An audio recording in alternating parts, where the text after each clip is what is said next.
This is Election Command Center. We're grateful that you're there. And my guests are already in the studio and the conversation has started. Nana Yoforiata is a journalist and writer. Dr. Eric Odrosa is a governance expert and a political economist. I'm expecting the national coordinator of Kodeo to be with us very soon. But she just walked to us. A lot of social comments have dropped in, and Solis Rose Quarter is here. Good morning, Solis.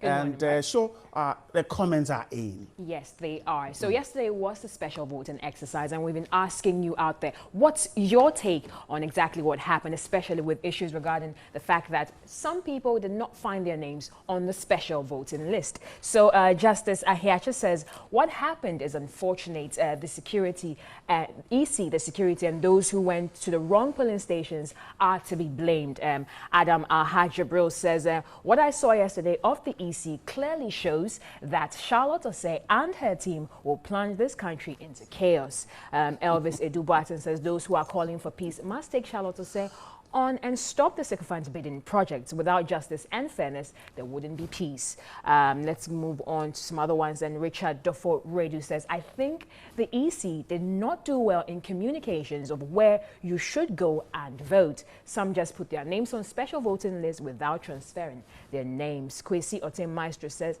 I have a problem. The problem is, why do we always preach peace at the expense of fairness and justice? Without these two, there can never be peace. Let's move on. And Holy Shafrain says, Massa, you guys, they talk too much. Abba, what has the EC done this time again? Right. So Hassan Abdullah says, let's move on.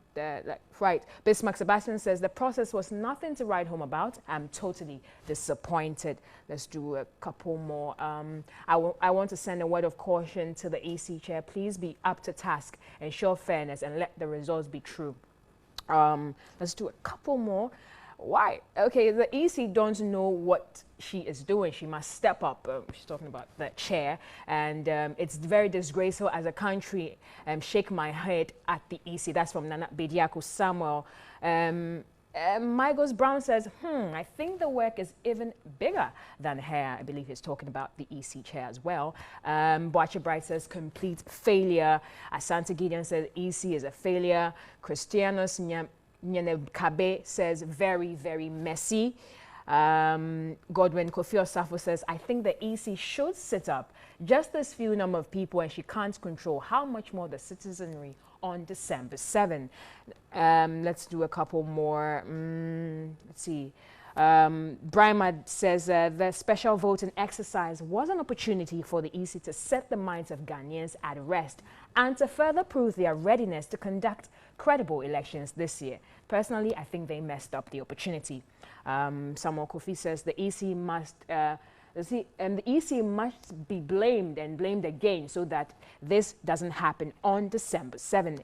In fact, Ghanaians are more than serious on that very day. Or, well, they will be more than serious on that very day. Keep your comments coming on Facebook and Twitter, News on TV3, News on TV3 on Twitter. Get interactive with us. Consistently keep in touch and keep watching TV3, as we will be keeping you updated on each and everything that happens during this period. Well, Bright, that's all for the comments for now. So I'm grateful for that. We'll keep tracking these comments and we'll share them with our viewers what we have. Now let's come